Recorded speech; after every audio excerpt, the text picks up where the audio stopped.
Good afternoon on what is a mild grey and cloudy day. It is Wednesday, the 7th of February, and I'm in the reading nook with a nice hot cup of tea and a box to continue unboxing. And what I'm going to pull out this time is this, the Kalunga Plateau Issue 2. Now, I've already done an unboxing of Issue 1. Now, Issue 1 introduced the plateau location, a sort of a Lost Worlds location far away from civilization.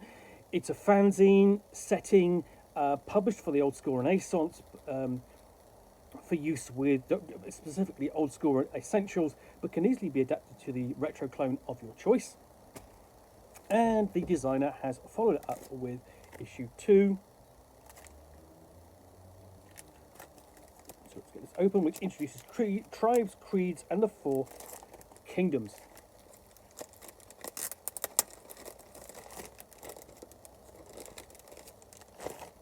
So, hidden in the depths of the most secluded jungle is a plateau dominated by the monstrous beasts and primal tribes.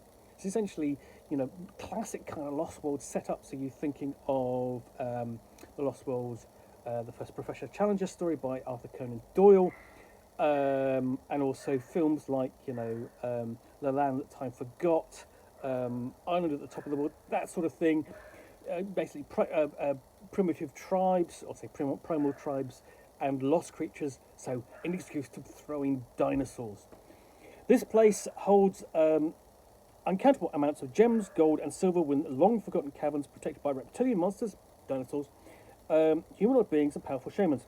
Are you brave enough to explore the Kalunga Plateau? This product is an unofficial module for old school essentials and is compatible with pretty much most OSR games. It is a toolkit containing a setting, rules, character creation, a list of new spells, new creatures, and many tables with content play at the Kalunga Plateau, an unknown place hidden in your campaign setting ready to be explored. The complete setting will be divided into different issues. So it's a bit of a part work dealing with different issues. So we open up and we have a map of the Kalunga Plateau. We've got a strange city there, sort of like the ravine where you've got the entrance, which I sort of remember from the previous issue. A strange dwelling there in the darkness, and credits page,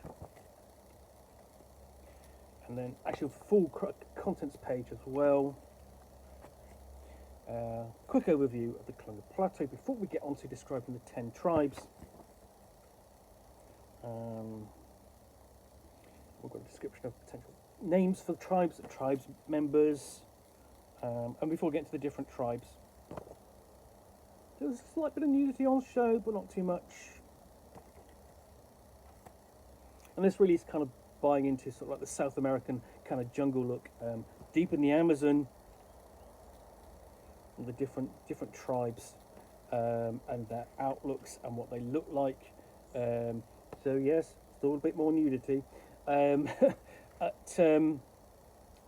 here we have a nice piece of artwork, essentially of tribesmen encountering one of the reptile monsters atop the plateau, a very velociraptor type dinosaur, complete with feathers, you'll note, on the tail and on the arms, essentially the vestigial wings. That's a nice touch. Then we move on to, we've done the human tribes, now we move on to the humanoid tribes. So we've got, explaining who they are, I've got a table of names.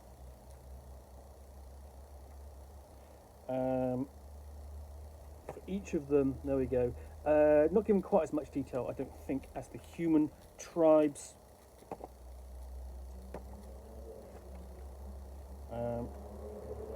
Oh no, it's actually more than I actually imagined. So yes, essentially this is the tribe supplement for the Kalunga Plateau.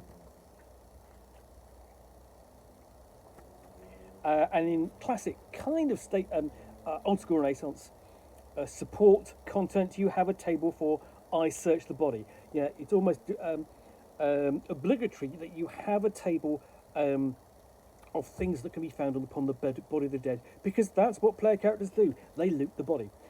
We're going to move on to 4 great kingdoms of the Kalunga Plateau overview. get a nice bit of artwork. You've actually got a tribesman riding aboard a flying dinosaur.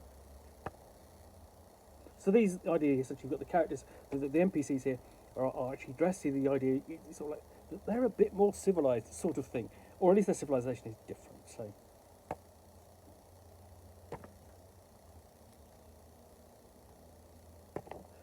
And this one feels a bit more rougher kingdom, and they're fighting a giant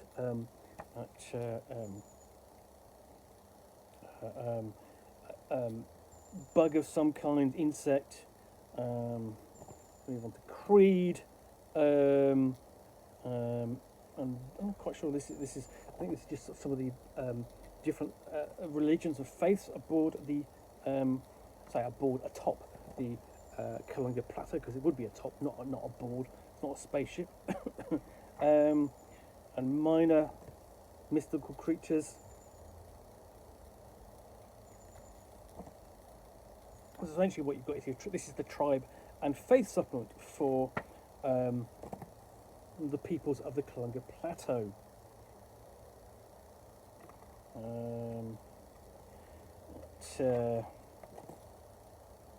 Strange creature, either dead or drowned or about to be eaten.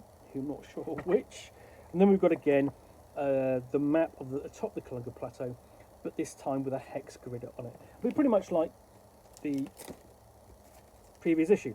So yeah, that is the Kalunga Plateau issue 2 for use with old school essentials and other old school Renaissance retro clones, written and drawn by Gustavo Tertoleone.